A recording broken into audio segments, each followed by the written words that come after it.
I'm Father Lessard. I was ordained in 1959, and that was in Louvain in Belgium. Well, in those days, they had the junior college at Our Lady of Providence, so the first 2 years of college were at Our Lady of Providence Seminary, and from there, it was at the University of Louvain, the American College at the University of Louvain, for philosophy and theology. My first assignment was at St. John's in Slatersville for a year. Then I was transferred to St. Matthew in Central Falls, and I stayed there for about 13 years as an assistant. And during that time, I was the director of CYO for the Blackstone Valley.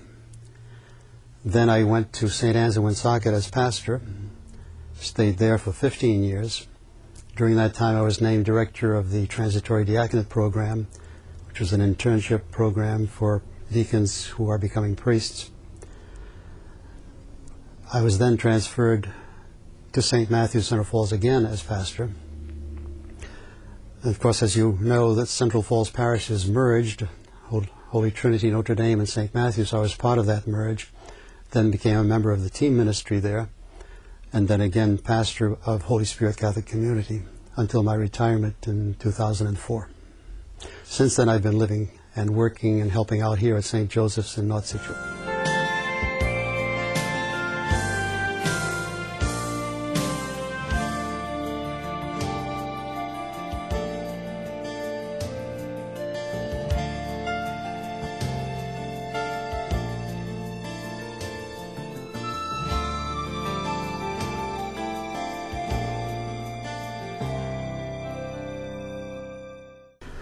Well, I do some weekday masses and weekend masses at St. Joseph, occasional funerals and weddings.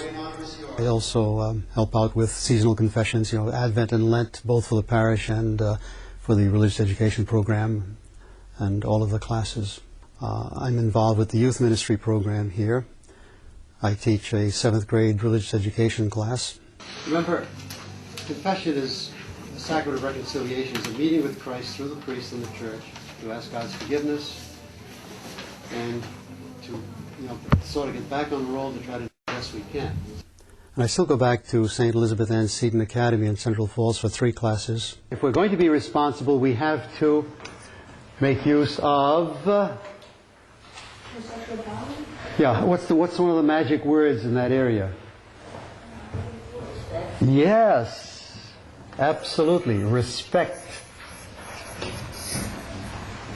Respect for this great power. Respect who? Whom should I have to respect? Yourself and others. Oh, you got both of them on one shot. Okay. You need to respect yourself and others. Both. Yourself and others. Respect this power that is developing in you. There are a lot of temptations in the world today that make it difficult for children and teenagers in particular to be faithful to Christ. They're drawn in every which way, and the voices of the world are very much stronger at times, I think, than ours. So how do you get them to focus? You try to express what the faith is and should be in their life, and you hope. And you don't really have to raise your elbow up to the heavens. I also help out in training the altar servers. And then you go put away together. You go put away together. I work with the second confirmation retreat program and interviews. Probably a couple of other things that I'm not thinking of.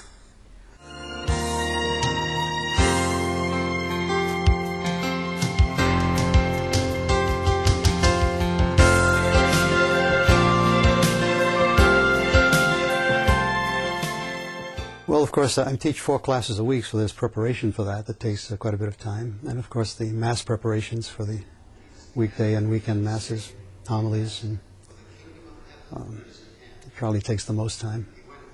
And I spend more time than I used to doing things at camp, too. What do you do to relax? I find camp relaxing. It's different. Well, I've been involved with Camp Corana since my first stay at St. Matthew in 1965.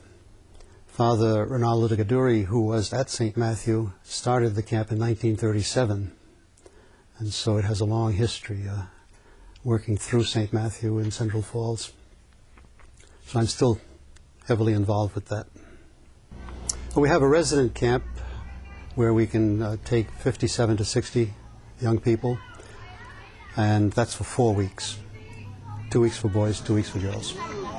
Then we have a day camp, which can accommodate about 80 campers. And those are 5 to 12 years old. And then the camp is used off-season by scout troops and retreat groups, nonprofits, extended families. It's a very busy place.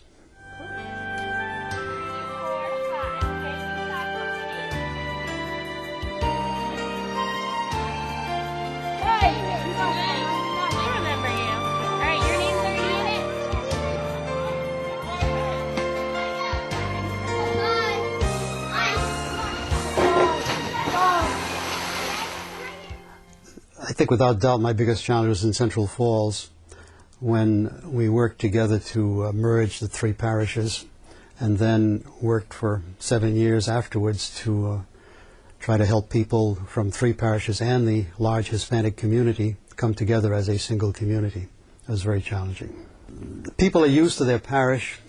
They like things as they are, and when you introduce change, it always introduces discomfort and makes it very difficult for them to change their view into a new parish setting. It's a very strong challenge. Well, most parishes nowadays have a single priest, and so senior priests help out in parishes, weekends, weekdays, cover for priests when they have to be away for any reason. Right now I believe there are 2 senior priests who are covering for 2 priests, 2 pastors who are on sabbatical for 3 months. And they help out with confessions and various other parish needs. Just about every senior priest that I know who's healthy is helping out in parishes, sometimes more than one. That's what I was ordained for, and as long as I'm capable, I'll continue to do so. If I had to do it all over again, I would certainly follow the same path of becoming a priest, and all of the assignments that I've had, I think were good experiences, and hopefully I was able to help some people, young and old, on their path to the Lord.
As Jesus was walking by the Sea of Galilee, he saw 2 brothers, Simon, who was called Peter, and his brother Andrew, casting a net into the sea. They were fishermen. He said to them, "Come, follow me, and I will make you fishers of men." At once, they left their nets and followed him. Welcome to CatholicPriest.com. My name is Father Michael Najum, the Vocation Director for the Diocese of Providence. The first apostles were ordinary men. They had many strengths, and certainly like you and I, they had many weaknesses. But Jesus Christ our Lord looked beyond their weaknesses and saw who God his Father had created them to be. They were to be the first priests of the Catholic Church. The Gospel of Matthew tells us that when Jesus called them, they left everything and followed him. How could they have left everything behind and followed Christ? Because as they looked into the eyes of Jesus, they understood that if they gave their lives to him, they would be complete. The call of Christ connected with their heart, and they understood that that was the purpose for their lives.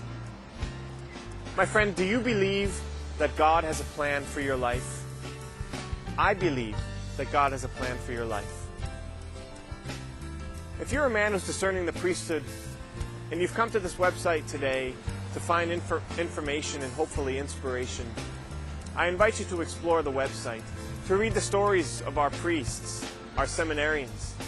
Feel free to email me with any questions. You know, the priesthood is a challenging life. It's not for the faint of heart.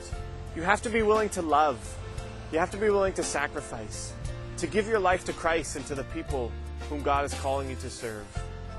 But the priesthood is a deeply fulfilling life, and if God is calling you to be a priest, it is there that you will find peace and happiness and fulfillment. Know that I am praying for you as you explore the website today. Know that the Lord will bless you as you open your heart to hear his call. And I pray that as you explore the website, CatholicPriest.com, come back here often so that you can find information and inspiration. And I pray that you will hear the voice of the Lord calling to you. Do not be afraid. Come, follow me, and I will make you fishers of men. Retirement is retirement from administration. That's what the retirement means, not from ministry.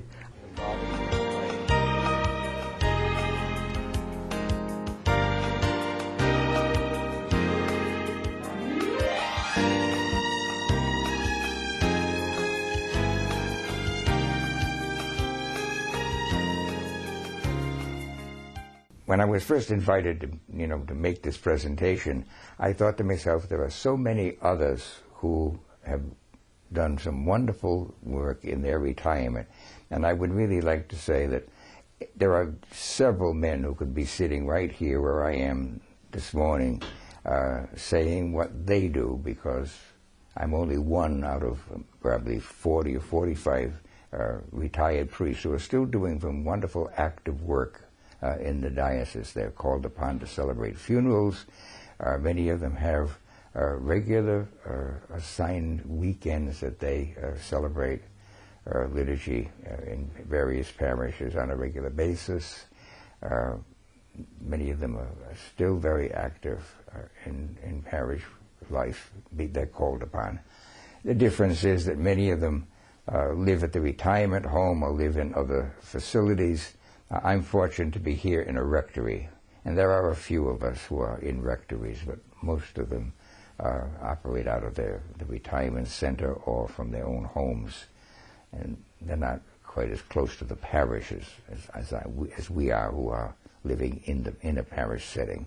But it's just wonderful to do that, because you become part of everybody's family, as you do in any parish, and so that's good. The Diocese of Providence has 150 parishes, ministering to hundreds and thousands of Catholics. The parish priest is occupied with the daily operation of his parish. We are blessed to have senior priests who remain very active in their retirement, bringing the Lord Jesus to the sick, the elderly, the imprisoned, and much more. Today we introduce you to two senior priests who have retired from their administrative duties of priesthood, but who are committed to continuing their pastoral ministry. Both Father Nicholas Iacovacci and Father Clyde Walsh were ordained in 1951, one in the spring and the other in the fall. Though they had different assignments throughout their priesthood, you will see they share many similarities in their retired ministries. Shortly after I moved into St. Mary's, I was approached by one of the sisters who does part-time volunteer work at the prison, asked me if I would be interested, and that has become quite a career. I'm there every Friday every Friday afternoon, celebrate Mass, and now I celebrate Mass at they call the Intake Center building. The Intake Center is the largest building in the whole correctional department. There are over 1,000 men in that building, and right now it's filled to capacity. And they've gotten, the men got to know Father Nick, and I see them every week. And sometimes go back from time to time to do other things with them. But I celebrate Mass every Friday, and that's been going on for a long, long time now. Yeah. While I was, in retirement, I worked with Sister Clay Dugan. She's since died, God rest her soul. We both advocated for compassionate care for the men at the ACI. If they had about only, they were terminal, and instead, rather than being shackled in bed and having a correctional officer at the door all the time, that they would be allowed to be released to a nursing home or to home for the remainder of their life, usually about 6 months in duration, and so they abide by that. They abide by that today. Yeah. That's yeah. nice. And then also I visit at the Maximum too, where I visit a gentleman there at Maximum Security. So it's a very, very fruitful experience. We have a wonderful ministry, music ministry, at the Medium 1 where I go, and I alternate with Father Lynch there. And so it's really, people say, how can you enjoy going to the prison? I do. Because the men love to sing, and the music ministry with a gentleman at the keyboard. I call them gentlemen, and the ladies there, ladies, because I want them to know that they have a dignity and that they are respected, and so they love to sing, and these gentlemen love to play, and so it works out very well. I think that all the priests who are active at the prison, I would think, almost certain that all of them are retired priests, and there are about 4 or 5 of us who celebrate Mass in various sections of the prison. And there are 2 or 3 of us who volunteer at the hospital. When they were looking for volunteers to fill in some of the open shifts of the hospital, right now, it's a shift from 3:30 in the afternoon to 9:30 at night. A few times I did an overnight from 7:30 to 7:30, but I found that couldn't work out because you could be signed up for that and then have to do a funeral the next day, and so that was bad. So I got off the night shift, but I do a shift from 3:30 to 9:30 from time to time, maybe 2 or 3 a month. I find it very challenging, I find it very interesting, and it's very, very pastoral because you are meeting people, and many of them in crisis situations. The chaplains at Rhode Island Hospital cover the entire complex. We can be called to emergencies at women and infants, for the mothers and for the newborns, the Hasbro Hospital, the Cooperative Care Building, the CCC Building, Cooperative Care Unit, and then Jane Brown and the main hospital, of course. Sometimes you must walk 2 miles sometime on a shift. Here, this ministry right here in the home. With the people who are sick, we have 2. This is not a nursing home. This is a residence for the elderly, and so it's we have 2 floors that are nursing care. The 3rd floor is intermediate. I'm on the 4th, which is independent independent and assisted living. That's my status really. And then there's the 3rd floor, intermediate care, and the 2nd floor is skilled nursing here.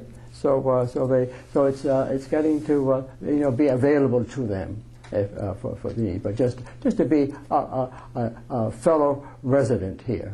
I also minister to the people at Harborside Nursing Home, which is over here in the Patuxent area on Post Road.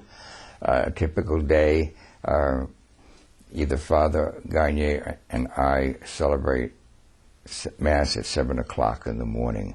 And so he takes some of the Masses and I take some of the Masses because on one afternoon I could be over at the nursing center at Harborside.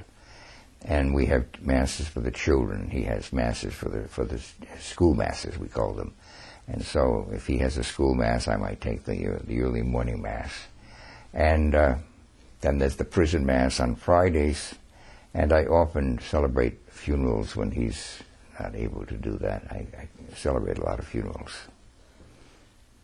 Just being in the parish and being in touch with the people, I feel that I'm just as much part of this parish, much part of their lives, as if I were the pastor or the assigned official assistant. And I think that's a great source of consolation and energy. It gives you energy to feel that, you know, you're called upon to celebrate a funeral, you're called upon to visit people who are sick and in need of ministry, and it's a challenge, but it's stimulating, it's exciting because of the things that are going on in the parish. Carmelites, yes, I go there once a month. I've been going there for the last, since 1960, in the mid-60s. Yeah, I've been there going quite a while as the confessor, and then I go there once a month to celebrate the Eucharist too. Yeah, and so I've gotten to have grown with them as they have grown too throughout the years. Yeah, so that's one of my favorites too. My favorite ministries, yeah. The Fruit Hill Day services for the elderly, older Americans, as we call them, and so that I've been there since its founding in 1974. I was the first president of the second president, rather, but I'm still on the board of directors for the Fruit Hill Day services for the elderly, staffed by the Franciscan missionaries of Mary in North Providence, and one of the first too. That we had gone to other, like a Baptist church, to see how they were, the direction they were going into, and so Sister Ruth Crawley was the foundress of this, and so it's been a wonderful opportunity for people to stay in their homes, and that's becoming very most suitable way now for people to be able to live in their homes, but then go by day. You see, I will celebrate Mass for them once a month. There are not too many of these day services with the elderly that have Mass. So we provide Mass for them every month, once a month, usually about the second Thursday or third Thursday of the month. The active work of these 45 priests who are still, I'd say, on the job or part-time on the job, I think they're making a great contribution to the diocese, because they're filling in for Sunday Masses, they're filling in for the celebration of funerals, they help calling upon for the sacrament of penance, things like that. And I'm sure it would be very, very difficult if all of us were not here in Rhode Island doing what we do. One of the things that I enjoy doing here at St. Peter's is to take my turn for the monthly baptism. I enjoy that as a wonderful experience to see the happiness and the enthusiasm of parents and godparents and grandparents and all of that. And so we have some very happy celebrations here, the Sacrament of Penance. Sometimes have 4 or 5 or 6 or more children are baptized together at 12:30 on Sunday afternoon. And it's always a very happy situation, and it's kind of a way of connecting with people. The people remember that. They show you the pictures of the baby. They take pictures during the baptism or after the baptism, and they bring them to you. it's nice to see people come in on Sunday morning carrying the baby and say, well, this is the one you baptized last year or 2 years ago. It's very rewarding. There are people who are 55 years old whom I baptized, because I've been ordained over 55 years now. And so they're married and they've got children and grandchildren, and I'm still in touch with some of them. They will send me a picture of themselves and the new grandchild and say, this is one of your descendants. In fact, I've been invited back sometimes to baptize children of families that I have baptized. Yeah. I can remember one wedding that I performed at St. Anne's. I married a young couple, both of whom I had baptized, and I had married the mother and father of the bride, and I had baptized other children in the other family. So it was quite a celebration, that makes me a spiritual grandfather. I'll never cease being a priest or retire from ministry until I'm physically, unable to.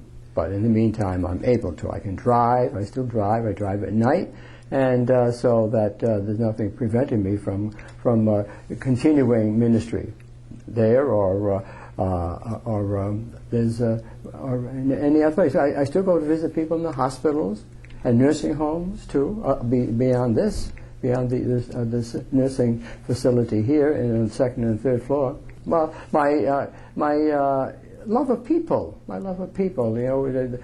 We're called to serve, not to be served. So it's an opportunity to continue to serve and provide that sense of a dignity to people and hope and trust in God too.